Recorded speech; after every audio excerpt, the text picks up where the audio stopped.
Have you ever been playing a guitar part that is extremely rhythmic and has a lot of space in between the notes, and then you're ever so rudely interrupted by this? Well, what if I told you that there is a secret weapon to combat all of this noise and clean up your playing at the same time? Let me introduce you to the noise gate pedal. Let's get into it.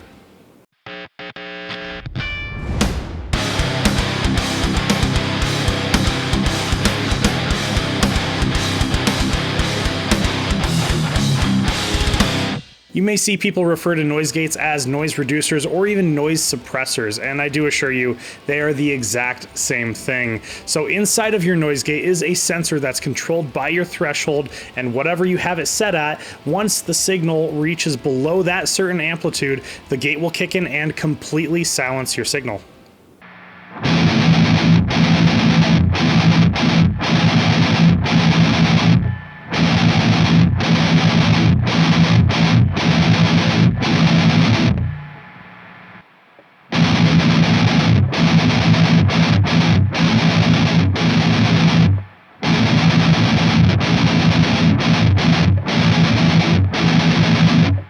Let's say your noise gate has the threshold knob, but also has some other settings as well. Kind of like the Zzounds Plus here. This is my absolute favorite noise gate ever, and it has a hold and release knob. The hold knob, also sometimes known as the attack knob, is how long you want the gate to stay open before closing, and the release knob is how slowly you want the gate to close. So if you want a really slow closing gate, I would have the release knob set to a pretty high setting, and then if you want something really tight, I would have the hold setting set to something very low.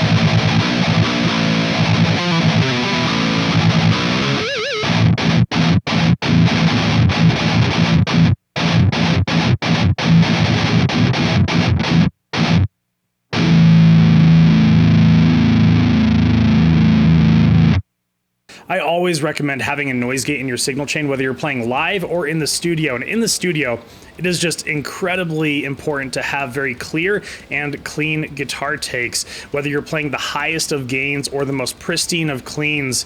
If you let a lot of that unwanted noise into your guitar takes, it's going to make it sound muddy and sloppy and sometimes overtake the mix depending on how much unwanted noise that you have coming in.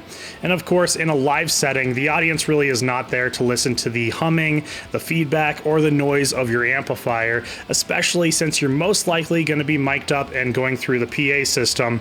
Trust me, the people up front will thank you for having a noise gate in your signal chain. There are a few different places that you could put your noise gate in your signal chain for the best results, and I've always really liked to put my noise gate before my amplifier and before any other effects that might go into the front of my amplifier, allowing my guitar signal to be the first thing that the noise gate sees, so that way it can properly tell when I'm playing guitar and when I'm not playing guitar, so that nothing that I play gets cut off prematurely. Of course, you could put your noise gate through your effects loop, but I really only recommend doing this as long as you have another noise gate that is going through the front of your amplifier, because if you just have a noise gate in your effects loop, you're probably going to be adding some boost to the front of your amplifier, and in your preamp section of your amplifier, there might be some distortions that will add compression to your signal and raise the noise floor, and there's not as much of a margin for the noise gate to cut out some of that noise if it's just in the effects loop. So what I recommend is have one in the effects loop and also have one in the front of your amplifier.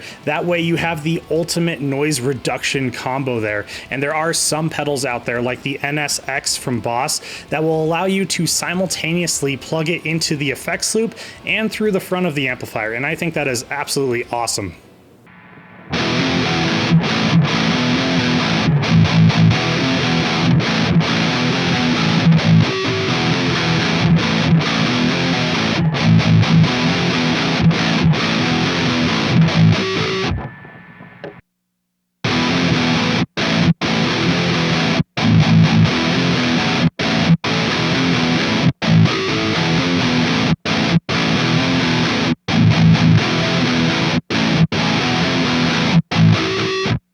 No matter how you hash it, a noise gate pedal is an essential tool for just about any signal chain out there. Whether you're playing the highest of gains or the most pristine of cleans, we really don't want our guitar tones ruined by any kind of amp buzz or hiss or anything of the sort. And along with that, make sure you're checking your cables and your power sources periodically, because dirty power and bad cables can also give you a lot of unwanted noise. So definitely make sure you're checking that periodically. Along with a great noise gate pedal comes a great distortion pedal. And definitely check out this video right here where I pinned the Rev G3 against the Joyo Dark Flame and seeing which one comes out on top. Both are amazing pedals and both have some pretty killer tones as well. And with that being said, my name is Chris with High Impact Audio, and I will see you guys next time.